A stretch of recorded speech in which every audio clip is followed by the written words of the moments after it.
Now is time for my Eastern Conference 2022-23 predictions, so let's get right into it.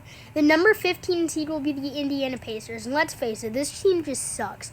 I mean, even if you're an Indiana Pacers fan, there's no way that you think this team will make the playoffs. They just traded away their three best players in the past few seasons in Domantas Sabonis, Malcolm Brogdon, and Victor Oladipo, and their best player right now is Tyrese Haliburton, but they also have Miles Turner, who has never really turned into a star on the NBA, so that's all I have to say for this team, man. They just suck.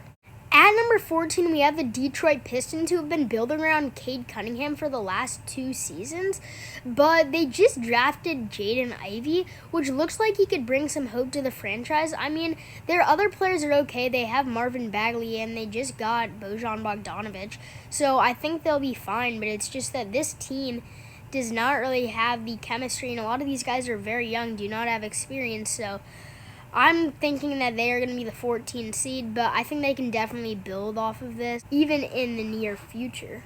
At number 13, we've got the Orlando Magic, and look, I think that the NBA media is underestimating this team a little bit. They have Franz Wagner, who was on the all-rookie team last year, and almost won Rookie of the Year, honestly. He was probably 4th in the voting or something like that.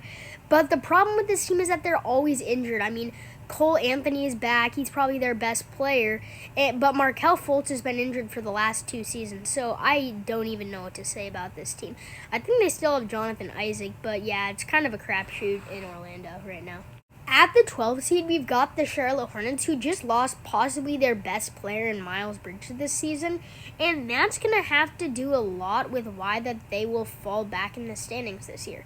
I mean, they still have one of the best young talents in the NBA, which is LaMelo Ball, but he's seriously going to have to carry them this season. And even though they will be a worse team this season because they lost their best player, I do think LaMelo Ball could be averaging something like 25 or 30 points a game and goes off this season and maybe even averages a triple-double and makes history.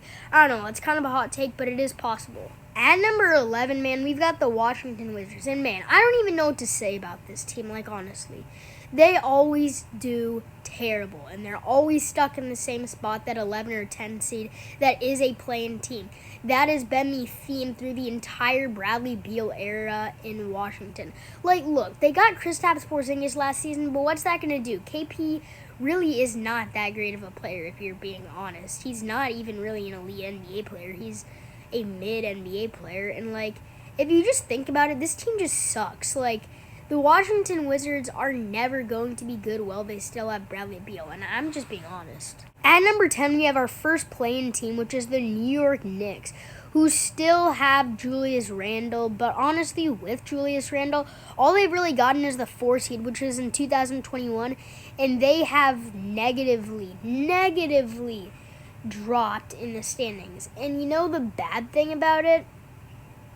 The Knicks are always bad. The good thing they did this offseason, though, was get Jalen Brunson, who I think is going to be a pretty good player for them. But yeah, I don't see the Knicks being a playoff team this season, and that's just the truth.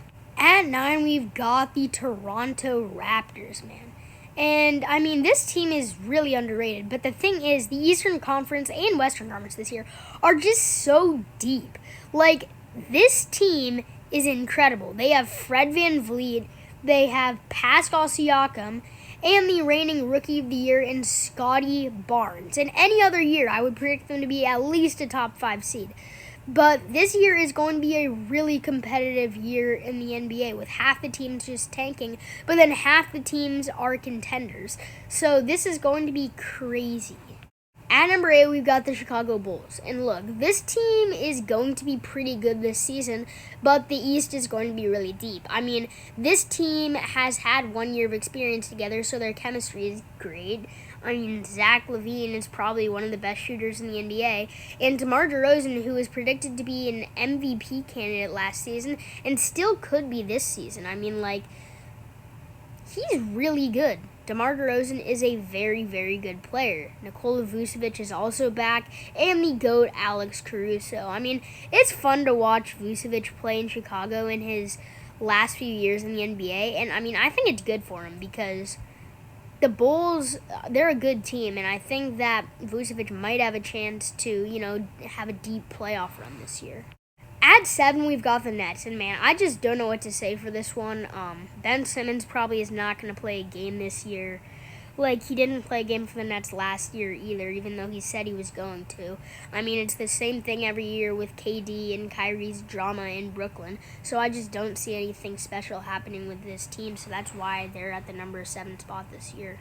This is where it starts to get really competitive in the East at the 6th seed, which will be the Miami Heat. Look, they were the 1 seed last year, but they have digressed a lot. I mean, Jimmy Butler is still on the roster, but the East is getting really good, like I've kept saying, with a lot of Eastern Conference teams getting new stars. So the fact that Jimmy Butler and Tyler Hero and Bam Adebayo all stayed and their team just really stayed the same this year, I don't see them being a top 3 seed in the East, and that's why they're at 6 this year.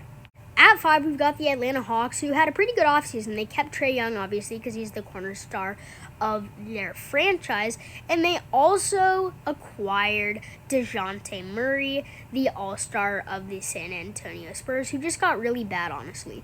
But DeJounte Murray could be a very, very good piece to play along with Trae Young, along with Clint Capella, Kevin Huerter, and some of their other players who could make big noise in the playoffs this year.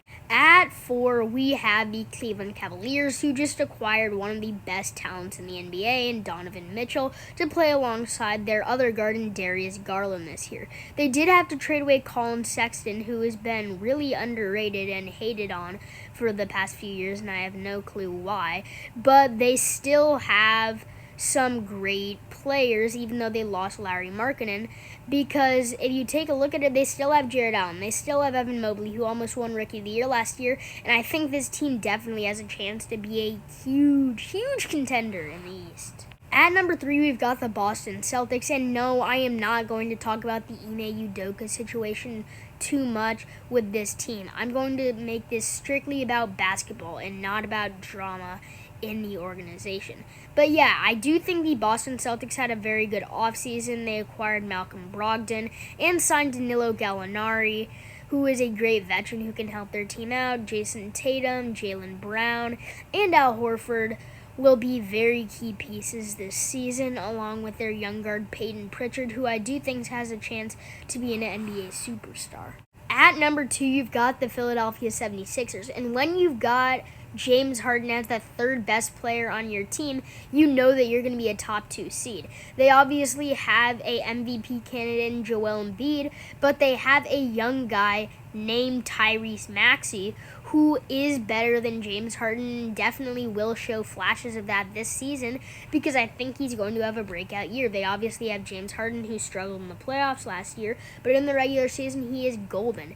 And the other thing is that they still have Tobias Harris, who is really a really underrated player in the league right now and pretty much never get talks about, but I think a lot of people forget that he still averages like 20 points a game. So yeah, that's why I have the Sixers at 2. And at 1, we've got the Milwaukee Bucks, who probably have the 2nd best core in the NBA right now besides the Golden State Warriors.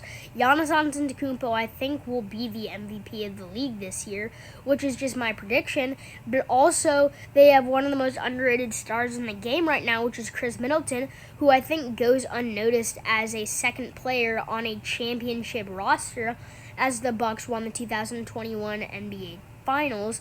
And then Drew Holiday is one of the most underrated guards in the league too. I mean, what a defensive pest and a great player on the defensive and offensive side of the ball.